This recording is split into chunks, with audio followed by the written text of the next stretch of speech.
안녕하세요. 시사팩토리 100.3 김유리입니다. 간판 앵커, 정말 간판반 있는 김유리입니다.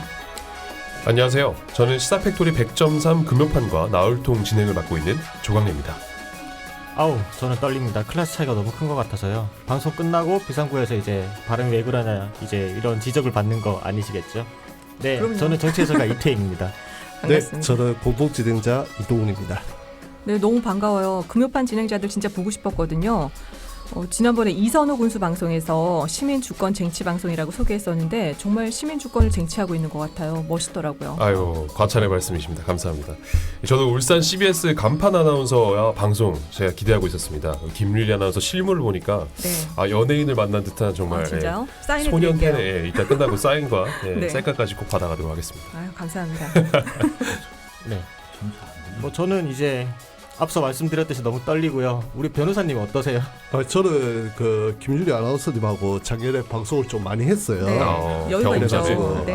저 전문가 이제 저희가 아마추어적 느낌으로 가다가 다시 또 전문가를 섭외해갖고 진행한다는 게 참 좀 저는 되게 기대가 많이 됩니다. 진짜요? 기대가 되시는구나. 네. 민망한데요. 제가 사반 세기 전에 소개팅 미팅을 진짜 100번도 넘게 했었는데 100번이면 100번 다 실망스러웠거든요. 근데 오늘은 진짜 행복하네요. 훈남들 여기 다 계신데요.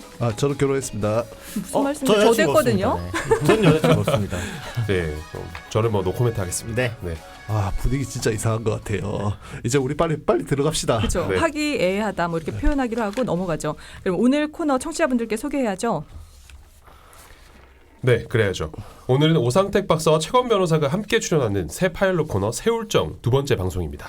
네, 이 코너 지난번에 잘 들었거든요. 울산판 썰전이고 또 세울정 약자는 새롭게 울산을 정리한다 그거죠. 아니에요? 맞습니다. 네, 이제 지난번에 이제 최건 변호사께서 새로운 울산 정치로 이제 2달여 운영하고 이제 삘이 충만해지면 정치를 정리로 바꾸자는 의견을 주셨습니다. 여기 진행자들이 좀 거칩니다. 특히 저 창밖에서 지켜보고 있는 김 PD가 참 악마 PD라 가지고 웃고 있네요. 저희를 진짜 너무 곤란하게 만드는 케이스가 많은데. 네. 네. 근데 뭐 그 사이에 우리 변호사님 굉장히 방송 체질인 것 같아요. 물이 올랐어요. 그때하고는 방송 네. 스타일이 완전 다른 것 같습니다. 그때는 어떠셨길래 되게 궁금하네. 저는 이 스타일을 좋아해요. 네. 대본에 그쵸, 충실한 스타일인데 네. 그렇죠. 네. 아무튼 24분 55초가 너무 짧은 관계로 제가 마저 코너 소개하겠습니다. 민주당의 의회 독식을 주제로 오늘 세울통 진행하려 합니다. 노래 듣고 오겠습니다. 조이의 좋은 사람 있으면 소개시켜줘.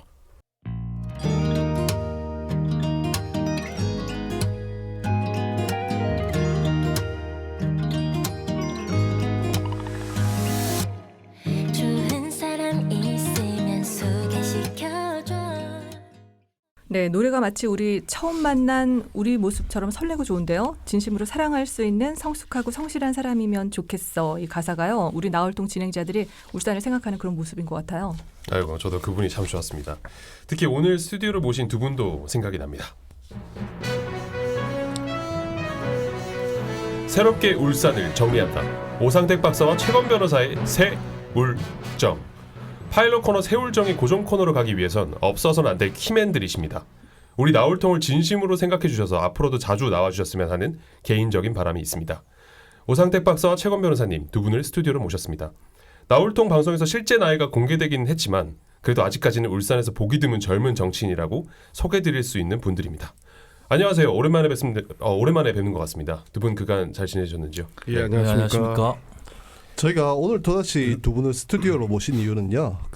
저희 오늘 방송 주제가 민주당 의회 독식입니다.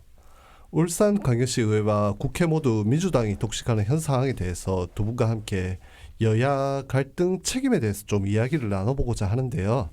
강래 씨, 자세한 사항 좀 설명 부탁드릴게요. 네, 상황부터 제가 한번 설명드리겠습니다. 이 국회의 경우 더불어민주당이 18개, 18개 상임위를 독식했습니다. 심지어 야당 못 국회 부의장까지 유력했던 이 정진석 미래통합당 의원은 국회 부의장을 맡지 않겠다고 밝혔는데요. 울산광역시 의회 상황 역시 마찬가지입니다. 민주당은 시의회 상임위원장 자리를 한석도 내주지 않았습니다. 입 후보자가 없던 제2부장은 공석인데요. 한편 지난 1일 하반기 첫 의회에서 제2부의장은 재공고 후 오는 15일 이제 제215회 임시회 제1차 본회의에서 선출될 예정입니다. 네, 이런 상황을 놓고 여야 갈등 책임에 대해서 오늘 오상택 박사와 최건 변호사와 함께 이야기 나눠보려고 하는데요. 본격적으로 시작하기 앞서서 두 분 우리 스타팩토리 백점상과 또 나울통 청취자 여러분들께 좀 인사 한 말씀 부탁드릴게요. 네, 안녕하십니까. 저 오상택입니다. 또 뵙게 돼서 너무 반갑습니다. 예, 오랜만에 뵙습니다. 저 최근 변호사라고 합니다. 반갑습니다. 네,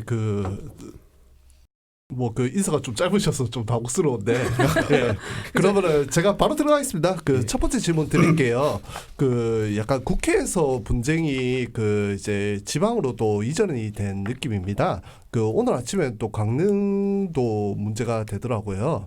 그래 더불어민주당과 미래통합당이 울산시에 의해서 의장단과 상임 구성을 놓고 갈등을 벌이고 있습니다. 국회 역시 상임위원장 자리를 놓고 같은 갈등을 보였는데 여기에 대한 근본적인 이유는 무엇이라고 생각하시는지요? 네, 우리 오상택 박사께서 먼저 말씀 부탁드리겠습니다. 일단은 국회나 지방 의회가 이제 공조 나오는 것에 대해서는 좀 안타까움이 있고요. 이제 표면적 이유는 국회 같은 경우는 이제 법사위원장 배분 문제로 촉발됐다고 생각하고요. 네. 그리고 울산시의회 같은 경우는 상임위원장 한석 추가 배분 이 문제 가지고 이제 논쟁이 되고 이렇게 갈등이 되고 있는 상황입니다. 일단 더불어민주당 입장에서 봤을 때는 이제 국회나 시의회를 다 봤을 때는 일단 협상을 먼저 우선순위로 했고 원내 교섭단체 중심으로 여야 간의 의장단 그다음에 상임위 배분에 대한 협상을 진행했으나 잘 진척이 안 되고 있는 거죠. 한 달간 협상을 계속 진행했고 여야 간에 또 3차례 가합의까지 이뤄졌고 그리고 5차례 이상의 본회의까지 연기되는 이런 상황이 있었는데요. 그래서 더 이상은 협상에 기다릴 수 없다. 그러니까 이제 일하는 국회를 만들겠다. 그리고 일하는 의회를 만들겠다. 이런 취지에서 현재 이렇게 진행되고 있는 상태라고 알고 있습니다. 청취자 여러분도 아시겠지만 20대 국회를 좀 상기해 보면요. 국회가 항상 공존하고 일을 하지 않았습니다. 네. 거리에서 항상 투쟁을 하고 야당 같은 경우는 그리고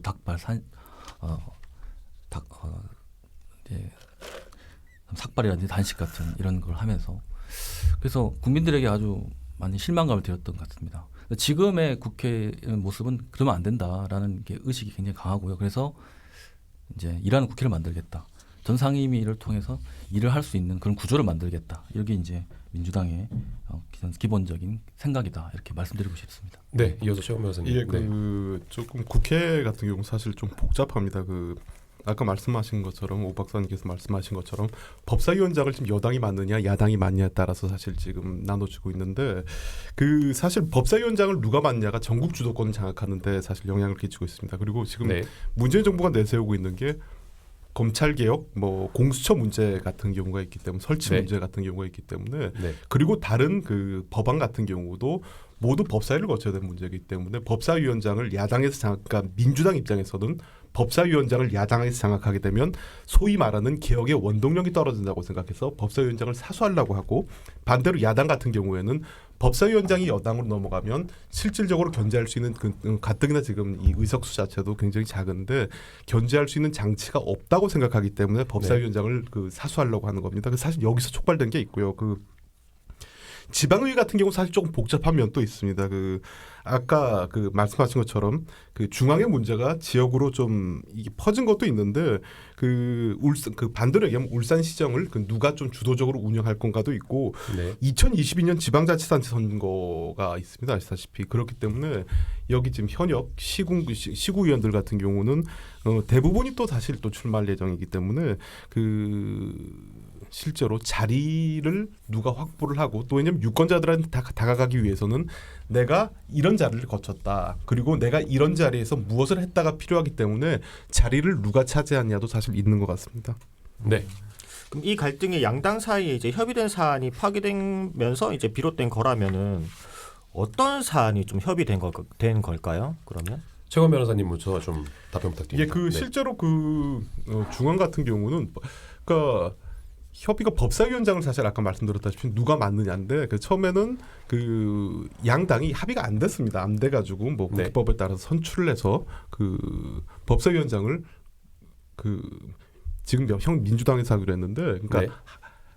이런 여러 얘기가 있었습니다. 1년씩 돌아가면서 하죠. 원래 그 4년 임기 중에서 네. 상반기, 하반기 이렇게 따로 뽑는데 1년씩 돌아서 그러니까 제가 알기로 미래통합당 입장에서는 1년만 민주당이 하고 그러면 어차피 선출됐으니까 1년 뒤에는 다시 야당으로 오자 이런 얘기도 있었고 민주당 입장에서는 2년 동안 민주당이 하고 2년 뒤에는 집권 여당이 하자 이런 제안을 했습니다. 근데 그 미래통합당 입장에서는 집권 여당이 사실 그 당시 왜냐면 2022년도에 그 대통령 선거가 있기 때문에 바뀔 여지가 있겠다 이런 말씀입니다. 그렇죠. 근데 사실 뭐 누가 차지할지도 모르고 네. 또 지금 현재로 따지면 그 미래통합당 입장에서는 사실 조금 불리한 입장이니까 네. 실제로 니네가 계속 하자는 거 아니냐 뭐 이렇게 해서 거절해서 이렇게 해서 파행이 된 걸로 알고 있습니다. 네. 이제 팩트 체크를 좀 다시 해드려야 되는데요. 네네. 그 좀 잘못 알고 계시는 게 있는데 이게 민주당 같은 경우는 시정간 협상 과정에서 11대 7 상임위 배분을 요구했습니다. 그리고 또 통합당과 가합의 정도의 수준까지 와 있던 거죠. 네. 그 과정에서 보면 법사위는 민주당이 맡고 예결위는 통합당이 맡는다라는 그런 기본적인 토대를 통해서 만들어진 게 있어요. 그래서 통합당에 만들어졌던 그 내용들을 가합의를 통합당 내부로 해서 다시 논의를 다시 진척시켰던데 그것이 이제 되지 않았던 거죠. 통합당 내부에서 또 이런 강경 노선과 여러 그 논의에 대한 또 심의가 있었지 않겠습니까? 근데 그 과정에서 되지 않았던 걸로 저는 알고 있고요. 그리고 집권 여당이 됐을 때 이제 법사위원장 1년 분기 나눴을 때 이제 집권 여당이 됐을 때 다시 법사위원장을 가져온다는 민주당이 낸 게 아니라 박병석 의장이 중재안으로 이렇게 냈던 과정이 있습니다. 그러니까 그 박병석 의장이 냈던 중재안을 통합당도 이제 받지 않았던 거죠. 그래서 더불어민주당 입장에서는 최대한 협상의 여지를 주기 위해서 많은 노력을 했고 네. 11대 7이라는 가합의까지 도출했었는데 통합당 내부 사정에 의해서 되지 않았던 거다. 이게 명확한 진실이라고 볼 수 있고요. 그 울산시 의회 상황도 저런 비슷하다 봅니다. 상임위원장 한석을 더 추가를 요구를 했는데 처음에 부의장의 한석으로 이렇게 좀 가합의가 도출되는 분위기가 있었다 하는데 그 과정에서 다시 또 통합당 내부에서 또 합의 도출이 실패하고 상임위원장 한석도 추가를 요구하는 과정에서 또 협상이 난항이 됐던 과정 이런 것들이 좀 진행되지 않았는가 이런 설명드리고 싶습니다. 네. 그렇군요. 그럼 상임위원장 배분을 놓고 지금 문제가 되는데 이게 법적인 또는 뭐 정치적 가이드라인이 있는 건가요? 그 제가 거기서 말씀드리자면 그 국회법에 따르면 국회 중앙 국회 같은 경우 국회법에 따르면 그 선임된 해당 상임위원 중에서 그 무기명 투표로 선거하고 제적위원 과반수 출석과 출석위원 다수의 득표자를 준하에 본의에서 선출하도록 되어 있습니다. 그리고 그 지방의회 같은 경우도 저 울산광역시 조례에 따라서 선출하도록 되어 있습니다. 네. 그 말씀하신 것처럼 그 오 박사님께서 말씀하신 것처럼 사실 그 의석수 배분에 따라서 상임위원장 그 숫자는 정하는 게 보통 일반적인데 네. 그 17대 국회부터 운영위원장은 여당이 가져가고 법사위원장은 야당이 가져가는 게 어느 정도 관례로 되어 있습니다. 그러니까 네. 지금 이게 파행이 된 게 그 11대 7 이 숫자 때문에 파행이 된 게 아니라 법사위원장을 누가 가져갔냐는 것 때문이죠. 네. 그래서 그 미래통합당 입장에서는 숫자가 그렇다고 하더라도 중요 상임위는 니네만 가져가고 우리는 실제로 그렇게 비중이 없는 상임위만 가져가면 안 된다 이런 입장이고 그리고 또 그 미래통합당이 내세우는 그 입장 중에 하나는 여태까지 운영위원장은 여당이 가져가고 법사위원장은 야당이 가져가는 게 관례화되지 않았느냐 이렇게 얘기를 하고 그 민주당 입장에서는 관례화된 것이 아니라 변할 수 있다 이런 것 때문에 지금 그 파행이 된 걸로 알고 있습니다. 네. 이제 법적 해석은 최고원 변호사님께서 잘 말씀해 주셨고요. 네. 국회법이나 지방자치법, 울산시의 회의 규칙을 따르면 지금 현재 의장 그리고 또 상임위 배분은 아무 법적으로 문제가 없습니다. 그러나 말씀하신 관례 문제가 이제 충돌하고 네. 있는 문제잖아요. 그런데 이제 저는 이제 관례 문제도 좀 이거는 좀 뭐 통합당 입장에서는 좀 할 만은 아니다 이렇게 말씀드리고 있는 게 이미 20대 국회에서는 그 당시 집권 여당인 새누리당이 법사위원장을 하셨어요. 그러니까 논리적으로 보면 본인들이 집권 여당에 있을 때 법사위원장을 하였던 게 있는 과정이 있는 거고요. 네. 그리고 시의회 상황을 봤을 때는 민주당이 다 독식을 했다고 이렇게 말씀하시는데 지금 민선 7기입니다. 그런데 이제 민선 2기, 3기, 5기, 6기 이 과정을 겪어보면 쫙 네. 추적을 해보면 그 당시 다 거의 한나라당, 새누리당, 그다음에 통합당 거의 뭐 이렇게 이런 식의 독식을 했던 과정이 있습니다. 그래서 역지사지라 혹은 또 자기 과거의 문제를 좀 확인해 보면 이 문제가 그렇게 뭐 민주당이 과도하다 할 정도인지에 대한 좀 의문이 좀 갑니다. 네. 네. 그 국회로 다시 돌아가겠습니다. 그 더불어민주당 소속 의원들이 그 상임위원장 배분에 미래통합당을 배제를 결정을 했잖아요. 이러한 결정이 그 적절한 결정이라고 보이시는지요? 제가 말씀드리자면 사실 그 적절하지 않다고 말씀드리고 싶습니다. 그 우선 저 문재인 정부가 내세우는 협치에도 맞지가 않을 뿐만 아니라 의회 민주주의에도 사실 위반되는 것입니다. 그리고 그 실제로 그 아까 말씀하셨다시피 그 지금 현재 그 민주당이 다수당이긴 하나 미래통합당을 지지한 그 국민들도 굉장히 많습니다. 이분들의 민의도 당연히 반영되어야 되는 것이고요. 네. 그리고 그 우리나라는 저 뭐 헌법에도 규정되어 있지만 그러니까 삼권이 분립되어 있습니다. 실제로 그러니까 제가 여기서 사실 좀 주목하고 싶은 것 중에 하나가 왜 정부 여당에서 법사위원장을 그렇게 고수하냐 이것 때문입니다. 실제로 그 법사위원장이 사실 뭐 이런 얘기도 상임위 중에서 상원이다 이런 얘기로 나올 정도로 사실 권한이 막강하긴 합니다. 근데 네. 지금 집권 여당에서 사실 이 법사위원장을 고수하려는 이유 중에 하나가 그 제가 말씀드렸듯이 올해 예정되어 있는 공수처 설치 문제부터 시작해서 검찰 개혁 관련해서 여태까지 그 민주당 입장에서는 미래통합당이 방해를 하기 때문에 못하겠다 이런 취지를 들고 있는데 제가 우선 드리고 싶은 마음은 그 말씀은 그 지금 민주당에서 주장하고 있는 검찰 개혁 방안이나 사법 개혁 방안이 과연 옳은 것이냐. 이거부터 우선 사실 짚고 넘어가야 될 것 같습니다. 만약에 그 방식이 옳고 국민들의 전체 여론이 반영된 것이면 그게 어느 정도 정당성이 있을지 모르겠다마는 지금 현재 사실 저는 그렇게 생각하지 않습니다. 그렇기 때문에 우선 다시 돌아가면 협치나 의회 민주주의 차원에서도 이렇게 파행되는 건 바람직하지 않다. 어느 정도 조금 양보가 필요하지 않냐 이런 생각입니다. 네. 네. 뭐 협치 분명히 중요합니다. 그리고 합의와 협의를 통한 또 국회 의정 또 의회 의정이 필요한데요. 근데 저는 아까 중요한 지적하셨는데 법사위 근데 왜 그러면 통합당이 왜 이렇게 법사위를 이렇게 집착하느냐 그걸 좀 되묻고 싶다는 거죠. 그럼 법사위를 그럼 정부 여당을 견제하고 하는 수단이 법사위밖에 없느냐? 그러니까 제가 알기로는 이제 민주당이 이제 예결위 위원장을 또 통합당에 이렇게 제안했지만 그러면 예결위원도 굉장히 중요합니다. 민주당 소위 말하는 문재인 정부의 예산에 대한 검토, 그다음에 또 심의 이런 게 중요한 과정이 있는 거거든요. 또한 현재 지금 좀 더불어민주당 뭐 혹은 집권 여당의 부동산 정책에 대해서 또 감론을박이 있지 않습니까? 네. 그렇다면 국토위 위원장을 해서 그 새로운 대안을 제시하고 그거에 대한 비판 이런 것도 할 수 있는 거 아닙니까? 그다음에 또 문재인 정부의 경제 정책을 또 비판한다고 또 견제한다면 뭐 기재위나 정무위 같은 또 위를 또 할 수 있다고 생각하는데요. 네. 유독 법사위만 이렇게 고집을 하는 이유를 도대체 모르겠다. 근데 유추해 보면 20대 국회를 돌려봐야 되는 거예요. 20대 그렇죠. 국회 때 보면 법사위원장을 했을 때 우리가 법안 통과율 거의 뭐 굉장히 게이트 키퍼라 할 정도로 법안이 통과 안 됩니다. 특정 뭐 이렇게 어떤 법안에 대해서 뭐 이렇게 논쟁을 필요할 수 있다 생각하는데 통과 자체를 안 시키고 있는 거죠. 그러니까 발목 잡기 소위 말하는. 그래서 통과되지 않은 법이 48개. 박용진 의원이 발의했던 그 유치원 3법 그렇죠. 그 안에서 보면 학교 급식법이 있어요. 그렇죠. 최근에 안산 그 식중독 사태 아시죠? 그렇죠. 법사에서 발목만 안 잡았다면 이런 일 안 일어납니다.